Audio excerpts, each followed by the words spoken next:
আমাদের প্রধানমন্ত্রী নিয়ে বর্তমানে যে আমাদের তারেক ভাইকে নিয়ে যে আপনারা মন্তব্য করেন, আচ্ছা ভাই, আপনার মারে আজকে যে জিজ্ঞাসা করবেন এ, আপনি কার সন্তান,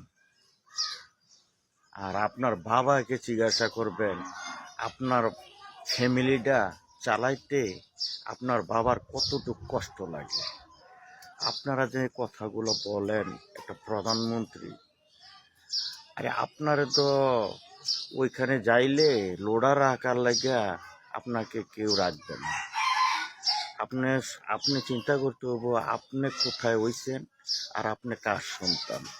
একজন লোকেরে আপনি বলতে গেলে আপনি নিজের বিভাগটা নিজে লাড়া দিতে হবে। গড় যদি চাল থাকে তাইলে আপনি সকলকে খাওয়াইতে পারবেন।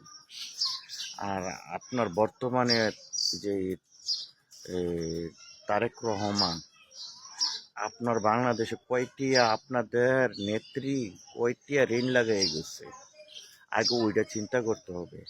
আসছে আজকে 1.5 মাস হয়েছে বাংলাদেশের প্রধানমন্ত্রী, আপনারা তেল নাই, তারপরে ওই সবজির দাম বাড়াই লাইছে, পেঁয়াজের দাম বাড়াই লাইছে, তারপরে বিভিন্ন ধরনের বিভিন্ন ইত্যাদি ইত্যাদি আপনারা অনলাইনের ভিতরে কইতে আছে।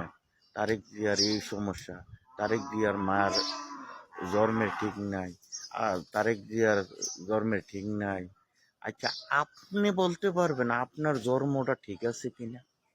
আপনার মারে আমি আবারও বলি, আপনার মাকে আপনি যে বলবেন মা আমি কার সন্তান, আর আপনার বাবাই যে সংসারটা চালায় সারাদিন পরিশ্রম কইরা সন্ধ্যার সময় যে কোনো খরচ ইত্যাদি ইত্যাদি নিয়ে আসে, আপনি কখনো চিন্তা করছেন আর কখনো জানতে চাইছেন?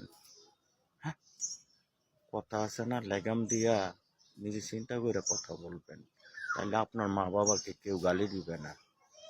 বুঝাইতে পারছি আমি? ভালো থাকবেন। ওকে, আসসালামু আলাইকুম রহমতুল্লাহ বারকাতুহ। কোনো রাগ নেবেন না, আমার মনের আবেগটা আমি বললাম। অনলাইনে দেখি বিভিন্ন ধরনের বিভিন্ন কথা বলেন আপনারা।